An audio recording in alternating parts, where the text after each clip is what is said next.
Baiklah, Assalamualaikum warahmatullahi wabarakatuh. Baiklah, pada kesempatan ini kami akan membahas tentang teori etika bisnis Islam dalam produksi, distribusi, dan konsumsi yang disusun oleh kelompok 5, Andre, Ferry Arista, dan Selvi.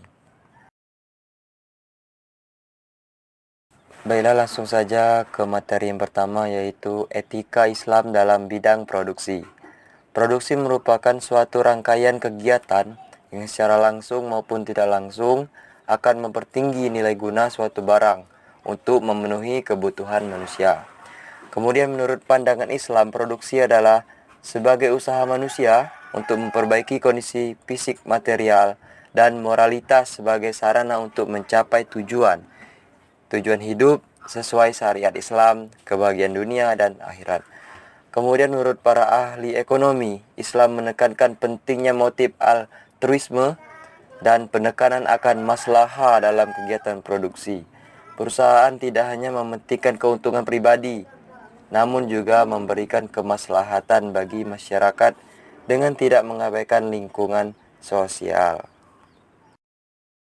Memasuki materi yang kedua, yaitu prinsip-prinsip produksi. Berproduksi dalam lingkaran halal. Prinsip produksi yang wajib dilaksanakan oleh setiap muslim, baik individu maupun komunitas, adalah berpegang pada semua yang dihalalkan Allah dan tidak melewati batas. Pada dasarnya, produsen pada ekonomi konvensional tidak mengenal istilah halal dan haram. Kemudian, keadilan dalam berproduksi. Sistem ekonomi Islam telah memberikan keadilan dan persamaan prinsip produksi sesuai kemampuan masing-masing tanpa menindas orang lain atau menghancurkan masyarakat. Kitab suci Al-Quran memperbolehkan 4 kerjasama yang saling menguntungkan dengan jujur, sederajat, dan memberikan keuntungan bagi kedua belah pihak, dan tidak membenarkan cara-cara yang hanya menguntungkan seseorang, lebih-lebih yang dapat mendatangkan kerugian pada orang lain, atau keuntungan yang diperoleh ternyata merugikan kepentingan umum. Itu seluruh kegiatan produksi terikat pada tatanan nilai moral dan teknikal yang islami. Sejak dari kegiatan mengorganisir faktor produksi, proses produksi hingga pemasaran dan pelayanan pada konsumen, semuanya harus mengikuti moralitas Islam. Matt Welly pada tahun 1992 mengatakan, perbedaan dari perusahaan-perusahaan non-Islam tak hanya pada tujuannya, tetapi juga pada kebijakan-kebijakan ekonomi dan strategi pasarnya.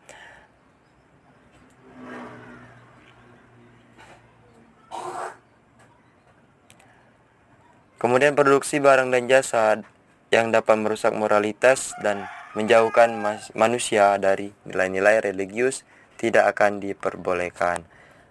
Kemudian yang keempat, kegiatan produksi harus memperhatikan aspek sosial kemasyarakatan.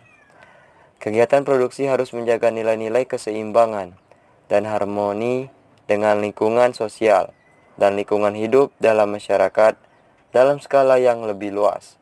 Selain itu, masyarakat juga berhak menikmati hasil produksi secara memadai dan berkualitas.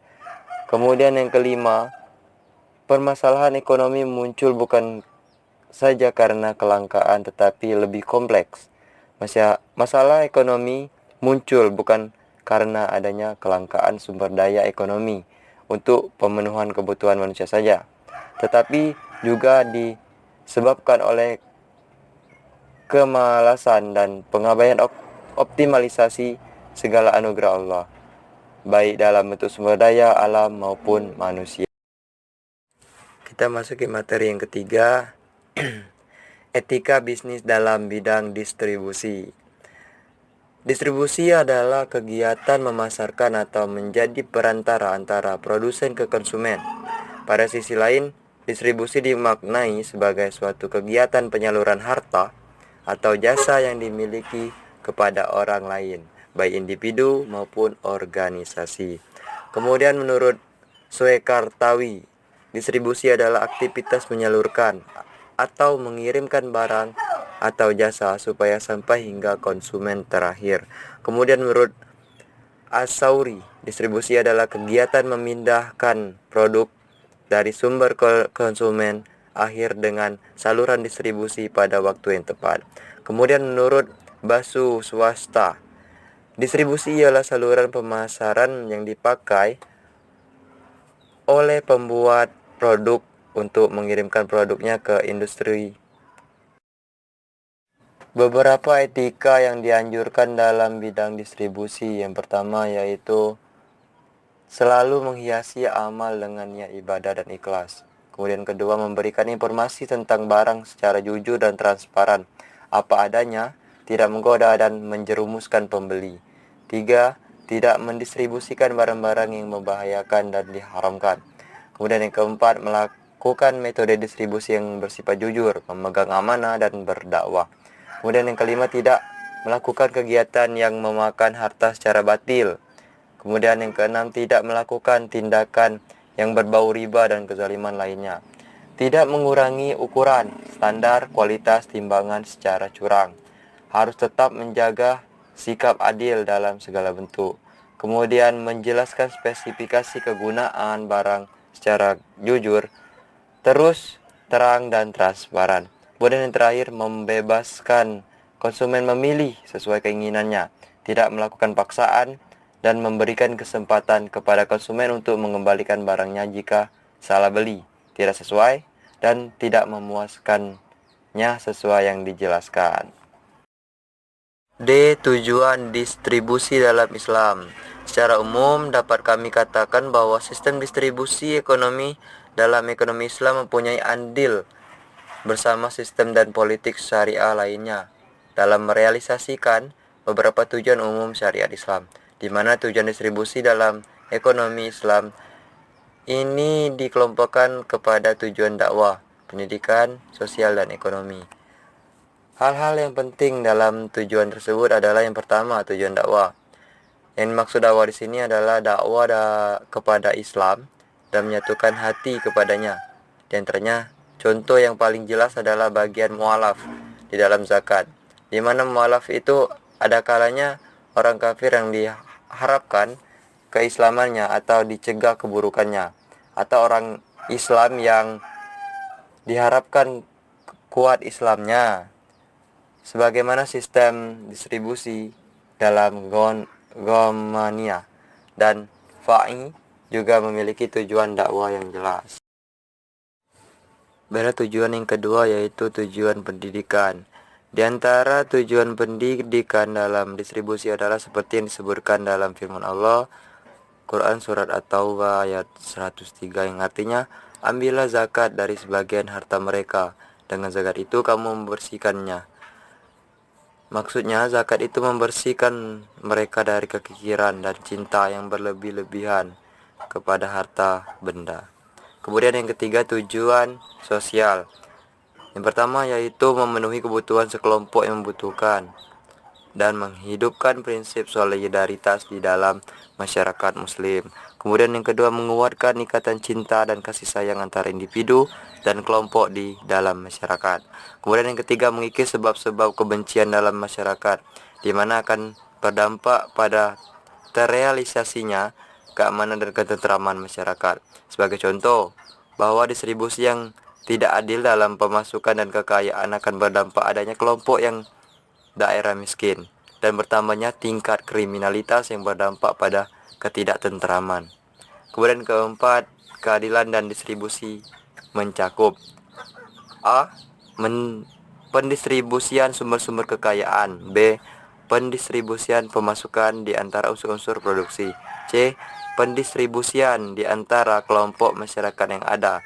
Dan keadilan dalam pendistribusian di antara generasi yang sekarang generasi yang akan datang.